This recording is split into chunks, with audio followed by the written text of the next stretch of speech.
Hey everyone, I'm here with Jordan Sharp, SBR contributor, and today we're going to give you an NFL opening odds rundown, starting with the game between the Steelers and the Ravens.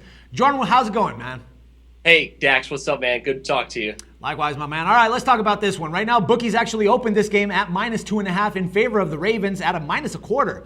Now, the line is at 3, I believe, at the moment. What is your take on this game, Jordan? This is going to be an interesting one because obviously the Ray Rice news just breaking now might have some influence on this line. We'll have to wait and see on this one. Obviously, it's Thursday, so it's coming up pretty quickly, but we should be seeing some more movement on. We should be seeing this one settle pretty quickly. So, in my eyes, I think it might stay right around that 3-point mark, 2.5, somewhere around there. All right, man. Now let's look at that Lions against the Panthers. That opened up at -3.5 for the Lions at +115, but I think it moved actually to now -3. What is your take on this one? You know, the Carolina Panthers now, it looks like news that Cam Newton will be back. It would not surprise me to see this line keep moving, depending on obviously what happens in tonight's Lions game. Tonight's Lions game. Yeah, no doubt, man. All right, let's look at that Dolphins-Bills. Now, the Dolphins, they upset pretty much everyone when they beat the Patriots yesterday. The line opened up as a pick'em, and we have it a total of 43.5. I believe that the liners right now can still be found at pick'em. What's your take on this one, man? You know, a couple of teams that had a couple of big upsets last week in week one. Really, I don't know if either of them are for real, but right now, going to be a pretty interesting game with one another. I can't really pick on either side of the spread right now at this close of a line. I think it looks like the total of 43, either way, might be a better value than just trying to pick one of these teams to win the game. Yeah, I agree, man. All right, now we got the Jags and the Redskins. Washington opened up as -7 with a total of 44. Now, that line dropped to -5.5 in some books. What is your take? Do you see the value on Washington at -7? No, I don't think so. I think if anything, the value on this one once again is going to come from the total. We've seen the total drop as well, just a little bit here throughout Monday. Might be a good game for an under bet here between these two pretty bad offensive teams. No doubt. Now we got the Cowboys going up against the Titans, where the Titans came up as -3.5 favorites with a total of 48. I believe that line went up to -4 at the moment. What do you think about this one? Yeah, it's also gone. The total's gone up as well, down to 49, almost 49.5 at a few books. I believe Bookmaker has it at 49.5. This one's going to be interesting. You're going to see a lot of people trying to fade the Cowboys after they look pretty bad this past Sunday, and obviously Tennessee really dismantled the Chiefs. So this is going to be another very intriguing line to watch as we move along closer to Sunday this week. No doubt. Now, this is a game that we have to actually wait to see what's going on. We got Arizona going up against the Giants, so we have to see how the Giants respond today. That line came up as a pick'em, favoring Arizona at 1/4. No total is still found, but I have seen that the Giants are being favored at -2 at some books. What's your take on this one, man? Yeah, this is one that we really have to wait and see because both of these teams are playing Monday night. I have seen a couple of books right now. Heritage have this one at 45 points. So I think that's a very intriguing total for these two teams, especially if both of them come out with big offensive showings. Obviously, the Giants installing a new offense, and the Arizona Cardinals with potentially without Andre Ellington might have to throw the ball a lot. So we could see a higher scoring games tonight, which could lead to this total being a pretty good value early on in the week. All right, cool, man. Now we got the Pats going up against the Vikings, and the Patriots pretty much disappointed everybody last week. Now they opened up as -3.5 with a total of 49. I believe that the line right now can be found for the Pats at -3. What's your take on this one, man? Yeah, it's another interesting line here, New England and Minnesota. Obviously, the Patriots really had a sad showing against the Miami Dolphins in Week 1. Got the ball ran all over what should have been a pretty good defense here for New England Patriots. And Minnesota obviously had a pretty good showing as well. This one, I think, is another one where we're going to have to be in wait-and-see mode with this one. Wait till the line settles down a little bit before we can make a little bit more of an informed decision. All right, now we got the Saints going up against the Browns. The Saints had a very disappointing loss last week, and they are opening up as -6 favorites with a total of 47.5. I believe the line is still the same. What are we looking at for this game? You know, this is a game I highlighted in one of my articles this morning on which team will the public blindly back, and I think it's going to be the Saints this week here in Week 2. They had an absolute horrible showing in the second half of their game against the Falcons, getting outscored 24-14, and obviously a great tweet by RJ Bell in Vegas, ESPN reporter. The Saints now Sean Payton's coach teams on the road are now 5-33 against the spread in their last 38 road games. Not a very good record for road teams, and now the Saints, even though the Browns are not a very capable team, they are capable with their defense of giving the Saints some problems. And once again, on the road, the Saints are really a mystery right now. I can't really see me backing the Saints in this game. That's for sure. Yeah, no doubt, especially considering the fact that they're playing outside and, Breeze is mostly a dome type of dude. But anyway, let's look at the Falcons going up against the Bengals. Now, the Bengals opened up at -4 with a total of 48, but I think that moved up to -5 right now for the Bengals. What are we looking for this one, man? Yeah, this one's probably one of the most baffling ones so far of week 2 here after the Falcons' really good showing. Obviously, their defense didn't have a great showing, but their offense showed really well against the Saints here. But the Bengals are a team that I can't really peg for some reason this season. I didn't think they were going to be as good as they were last year, but they sure did look pretty good here this past week. And now we see that the line has already moved up a half a point in favor of the Cincinnati Bengals. So once again, another one I think just wait and see on this one, because this could be a very interesting one that the spread could be going back and forth before it settles on a number before Sunday. All right, Jordan, now let's look at that Rams against the Buccaneers. Now, Lovie Smith's Bucks opened up at -3.5 with a total of 38, but that line bumped up to -5.5. What can we expect out of this one, Jordan? Yeah, a lot of early line movement in this Bucks St.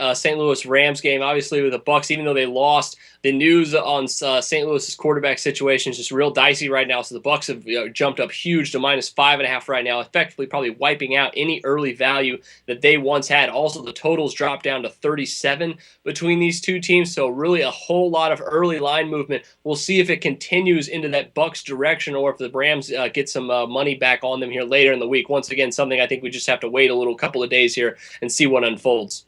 All right, now let's look at the Seahawks against the Chargers one. Seattle opened up at -5 with no total, but I think that they're now at -5 and a hook. Now, what can we see about this one, man?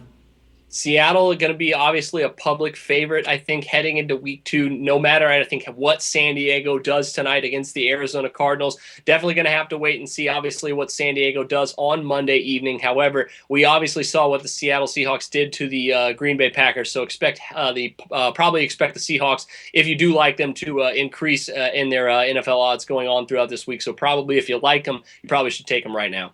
All right, now how about the Texans and the Raiders? I mean, the Texans took a big hit with the loss of Jadeveon Clowney for about 6 to 8 weeks. The line opened up at -3 with a total of 39, and all there's been is a lot of juice movement. What can we expect out of this one, man?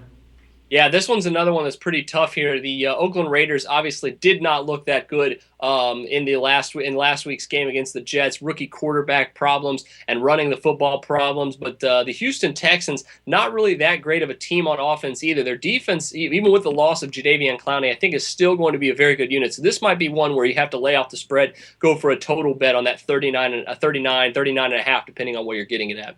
All right, now I pretty much expected this out of the Jets, with their win coming from the Raiders, but they're going up against the Packers now, and the Pack is coming in as -8 with the total at 46.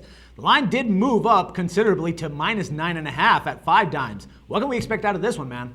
Yeah, this is another one that's just the line is just everywhere right now. There's a few books, but Bet Online and Heritage have it at 7.5. 5 dimes just mentioned has it at 5.5 or 9.5. So just a lot of line movement, not a lot of line settling right now between these two teams. I think that the Packers will probably bounce back though against the New York Jets here, but depending on where this line settles, I don't know what side I would be favoring here coming Sunday. Yeah, definitely got to keep an eye out on that one. All right, man. Now let's look at this Chiefs against the Broncos. Broncos came in at -14, opening up those odds with a total of 52. That came down to -13, and the total also went down just a half a point. What do we expect out of this one, man? This is another one I just can't seem to peg right now. The Denver Broncos, I knew would come in as double-digit favorites. I just didn't foresee them opening up at 14-point favorites in this game, even though they are at home against a Kansas City Chiefs team that looked absolutely atrocious in Week 1.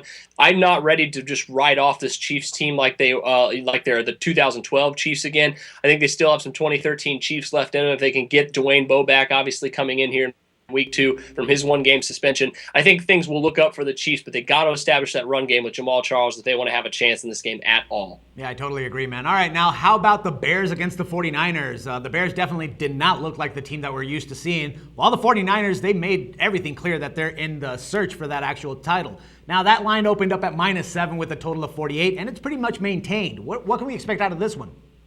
Dax, did we really see the Bears look unlike themselves? I mean, Jay Cutler turning the ball over, that sounds familiar. The Bears defense giving up yards in bunches, that sounds pretty familiar from last year. I mean, I love the Bears, don't get me wrong, but are we really looking at a team that's a Super Bowl contender? I was really high on them, but after losing against the Buffalo Bills, I mean, you have to really reevaluate a lot of things with this club right now. And heading into San Francisco as a touchdown underdog, I mean, you can't really, I don't think the public's going to be staying anywhere close to the Bears. The Bears have never really been a public favorite anyways, let alone after a week where Jay Cutler plays pretty bad. I think they can bounce back. I think they might have been pressing just a little bit in this game, probably taking the Bills for granted just a little bit, but you're not going to be able to take the 49ers for granted. That's for sure. This is going to be a great game Sunday night. No doubt, no doubt. All right, and now let's look at that Monday nighter for the Eagles and the Colts. Right now, the Colts are at -2.5 with a total of 52 and a hook. That line has stayed pretty much the same as well. What can we expect from this Chip Kelly movement and, obviously from Andrew Luck? I think we're going to still continue to see some movement in this game. Probably Indianapolis might be able to grow a little bit as the favorite, currently coming in at 3 points, opened up at 2.5. But the Philadelphia Eagles, I think, are a very hard team to peg this season. Obviously, I think there was a mixture of people. A lot of people thought they would regress a lot this season. A lot of people thought they would stay exactly what they were last season. So I think these Philadelphia Eagles are still playing on that 2-3 game at the beginning of the season mode to really get a true sense of what their team's going to be like. But the Indianapolis Colts still cannot stop people on defense, and so that means this game's probably going to be a pretty high scoring one. Might be another game, lay off the spread, go with the total instead. All right, my man, good stuff. Thanks once again for all the information, and we'll talk again next Monday. All right, see you later, Dax. Take it easy, my man. And for SportsbookReview.com, this is Dax Floyd. The SBR Network offers free sports picks and game breakdowns, big money free betting contests year-round, a real-time Vegas-style odds monitoring service, and much more. So come see for yourself. To stay updated on SBR news and promotions, follow us on Twitter, Facebook, and Google+, and do be sure to subscribe to the Sportsbook Review YouTube channel to catch all our daily sports shows.